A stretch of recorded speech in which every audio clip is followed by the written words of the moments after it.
সেই গণভোট এই আইন অনুসারে সেই রায় অনুসারে সংবিধানে আগে সংস্কার আসতে হবে, সংবিধানের সংশোধন আসতে হবে।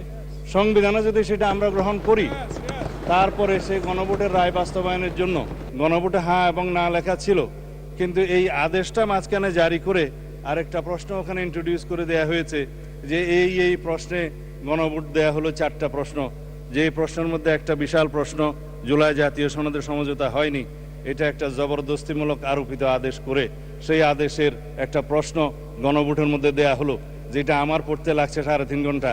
জনগণ সেটা পড়ে হ্যাঁ এবং না দিয়েছে কিনা আমি জানি না। তবে 4টা ভোট, 4টা প্রশ্ন, সেই প্রশ্নের মধ্যে একটা অ্যান্সার দিতে বলা হয়েছে, আইদার হ্যাঁ অথবা না বলুন। কিন্তু 4টা ভোটে তো 4টা প্রশ্ন থাকা উচিত ছিল যে আমরা কোন কোন প্রশ্নে হ্যাঁ বলবো, কোন কোন প্রশ্নে না বলবো, সেই অপশনও ছিল না। আমি সেই লম্বা বাহাসে যাচ্ছি না। তারপরও গণভোটের রায় যদি বাস্তবায়ন করতে হয়, সেই গণভোট এই আইন অনুসারে সেই রায় অনুসারে সংবিধানে আগে সংস্কার আসতে হবে, সংবিধানের সংশোধন আসতে হবে। সংবিধানে যদি সেটা আমরা গ্রহণ করি, তারপরে সেই গণভোটের রায় বাস্তবায়নের জন্য তখন সংবিধান যদি এটা কন্টেইন করে, ধারণ করার পরে তখন যদি পরিষদের সদস্য হিসেবে শপথ নিতে হয়, সেটা তখনকার ব্যাপার হবে। সেটা আমরা let us have debate on it. তবে এখন এই সংবিধান সংশোধনের জন্য আমরা এই সেশনে বিল আনতে পারবো কিনা সেটা যথেষ্ট সন্দেহ আছে। এই কারণে যে 133টা অধ্যাদেশ এখানে উত্থাপিত হয়েছে প্রথম দিনে, আজকে হয়তো মাননীয় আইনমন্ত্রী সেগুলা বিশেষ কমিটি দেওয়ার জন্য প্রস্তাব করতে পারেন।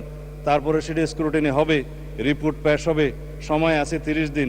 এটা কোনো কার্য দিবস নয়, পঞ্জিকা দিবস। 30 দিনের মধ্যে এই অধ্যাদেশগুলো সম্পর্কে আমাদেরকে ফয়সালা করতে হবে। এখন সেই অধ্যাদেশগুলো ফয়সলা করতে যেয়ে 15 দিন এখন লম্বা ছুটিতে, 29 তারিখের আগে আপনি আর সেশন করতে পারছেন না আজকের পরে। তখন এগুলো করতে করতে এই সেশন চলে যাবে।